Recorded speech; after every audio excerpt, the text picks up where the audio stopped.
Hey everyone, welcome back to the channel. It is wonderful to have you here, and today we are going to take a look at the BMP-2.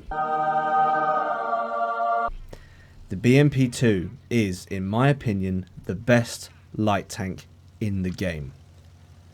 That is a strong claim, I hear some of you say, and you might be right about that. You could well be right. That's my opinion. I think the BMP-2 is the best light tank in the game, but of course it might not work for everybody. But in this video, I'm going to put forward my case on why I think this about the BMP-2. So, the BMP-2, what is it? How'd you get one? Well, this is the top Era 2 Russian light tank. The next one above this is the BMP-3. The one below this is the BMP-1. These three vehicles are Era 2 and Era 3. Sorry, I was about to say Era 1. That's not true. There is an Era 1 Russian light tank. It's the PT-76, I believe. And you'll have to get through that and the BMP-1 to get to the BMP-2. Right. The BMP-2, in my opinion, is the perfect combination of all vehicle factors. It has a 200 round clip, but the alpha per shot and the penetration that each shot has is perfectly balanced across those 200 rounds. And for a first missile of the game, ammo racking a T-72 for 2400 damage, we're off to a very very good start. And what you saw me do there is an example of something that I will be touching on a little bit later in this video. The penetration of the 200 rounds that the main gun has, the balance of the gun performance is slightly improved when you load all gold ammunition, which is exactly what I've got going on here. That was a very wonky missile because I wasn't paying attention and I drove straight into the house. So paying attention to where you're driving helps. You wouldn't think I'd need to say that, but yes, I still struggle. But the gun. Do you pen every shot with the gun even when you've got gold loaded? No, you don't, because if you did, that would be unbalanced. But you do pen enough shots to feel as though you're being effective, and that's where the that's where the balance comes from. It's not too much, it's not too little. Another missile goes out and we'll do another cracking shot on another T-72 over there in the distance. I was going to hit the FV, but as everybody knows, FVs are notorious for bouncing everything that comes their way. Talking about missiles, the missiles on the BMP-2 are another area where I feel that this tank the balance is just perfect. The missile travel speed is absolutely spot on. It's exactly what it needs to be. It's not too fast. It's not Sheridan fast, which in my opinion is almost too fast to get creative with, but it's not so slow like now the tank has escaped me. The name of the vehicle has escaped me, but there are other vehicles in the game that have missiles, but they travel so slowly. The vehicle you're aiming at has had time to get out, clean his tank, get back in and drive off. The balance of the BMP-2, in my opinion, it's just where it needs to be. The missiles are slow enough that you can get creative. You can fire from behind cover and pull out and bring the missile down, and the missile hasn't traveled the whole distance. You can work with the missiles. They're flexible, and that is why, again, I think the balance of this vehicle, the weapon systems on this vehicle, are absolutely perfect for what they need to be. And this perfect balance trend, in my opinion, continues all the way through the vehicle, from its speed to its concealment. And again there, we absolutely nail another BMP-2, because, I love this thing. It's just epic. For me, this vehicle feels like the balance is right enough for it to be the vehicle works with you rather than against you, and I think that is such an important thing to have in a tank, because sometimes it's hard enough to be fighting the enemy team on their own, but when you're fighting your own vehicle as well, and it just makes for a bit of a nightmare play. And this point here, everything I've said so far about the balance of the BMP-2 and how perfectly suited it is to the light tank role, it does exactly what it needs to do when it needs to do it. Yep, there we go. There goes a leopard.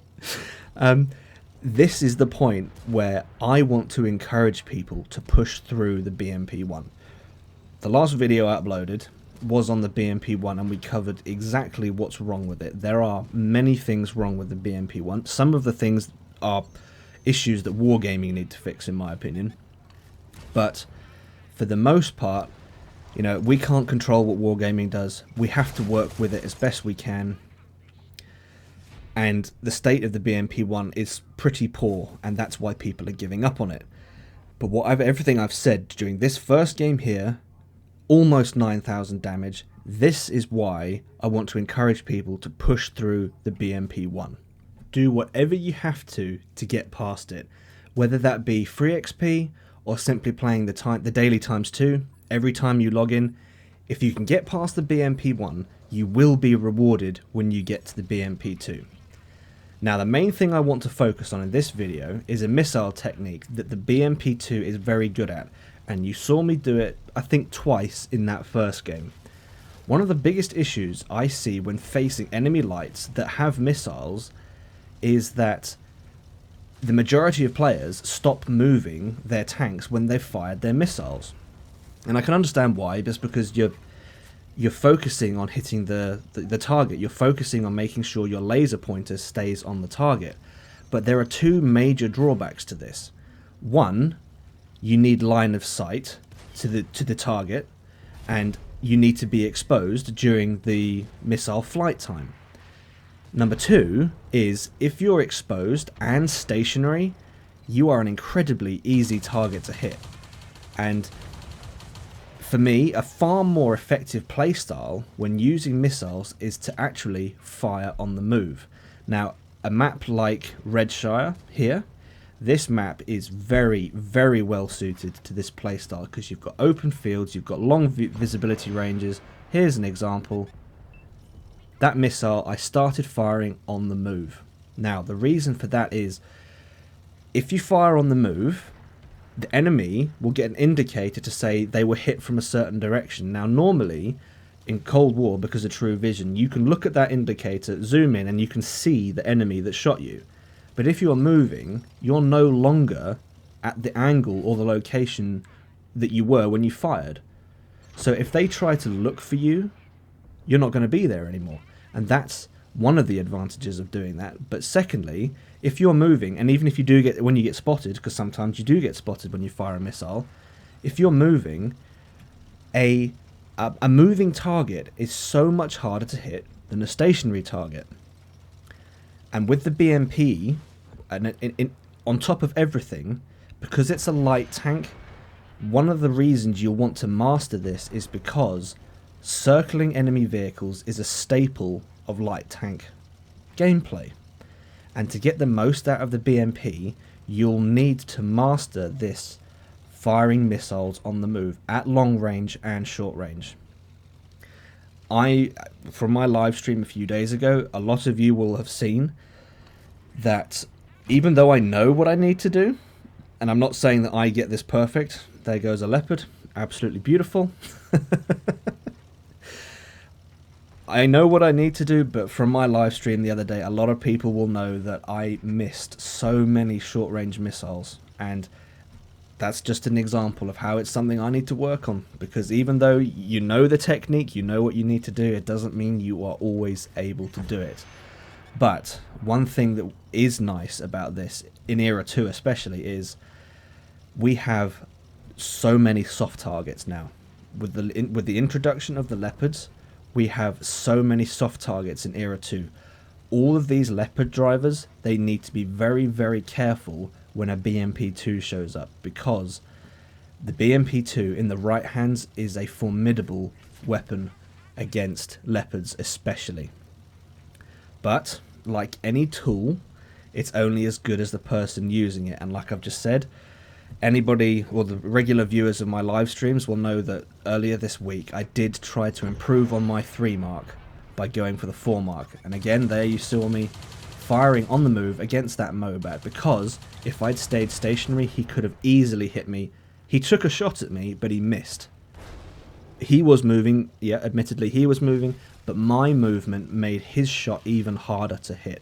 So that's why we want to fire missiles on the move. Right, jumping back to what I was saying about the me trying to improve my state, my status, not status, sorry, my 3 mark, and go for the 4 mark. I was trying to do that, but I did kind of fail. I ended up actually going back down to a 2 mark. But the 2 games you're seeing in this video, these are some of the games that I had when I actually got my 3 mark, when I got it back. And that's why I'm showing them to you now. The BMP-2 can absolutely shred anything it comes up against. But does that mean you should? Well, the answer to that question is no, not always. BMP-2 is first and foremost a light tank, which means that its greatest weapon is its maneuverability and concealment. So just because you can shred an enemy, just like I'm doing here, this Leopard has no chance. Yep, he's gone. Although I'm almost gone as well. Yeah, just because you can, and there I go. Yes, I do remember this being a relatively short game for me. Well, I say short, it wasn't that short. But yes, just because you can shred an enemy target doesn't mean you should. You need to use your maneuverability and concealment as your greatest and as your primary weapons. Successful light tanking in Cold War relies on your ability to play the stealth game well. Use your minimap, use the concealment circle to determine where you can and can't go, and use it to understand what you can and can't get away with. Use your concealment to your advantage.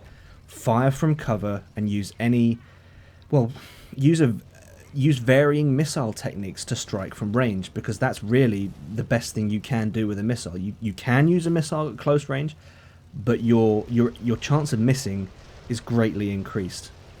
So you really want to fire them from range and use your concealment to keep yourself hidden when you do that.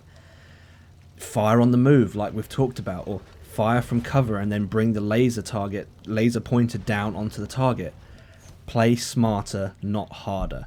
And that is where I think I went wrong when trying to improve on my 3 mark. I started to play harder. I started to take risks that I wouldn't have if I'd been playing smarter.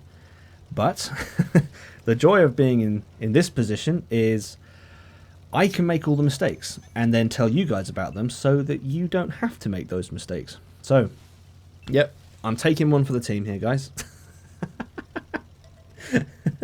But the bottom line is we are here to have fun, and despite me not achieving my goal of improving on my 3 mark, I still very much enjoy playing the BMP-2. And I hope that this video will encourage all of you to push past the BMP-1. I know that many people have either just given up with it, don't play it anymore, or they've actually just sold it. You know, they don't even have it anymore. They gave up because they just couldn't handle it.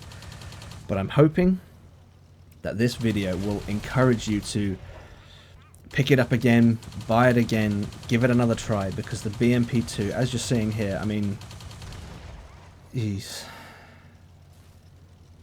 not forgiving of mistakes at all.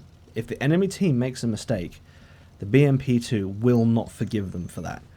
And that is why I love this tank so much. It's played the right way, it is absolutely brutal. It is a beast. Look at that. It's just like, nope, not today, buddy.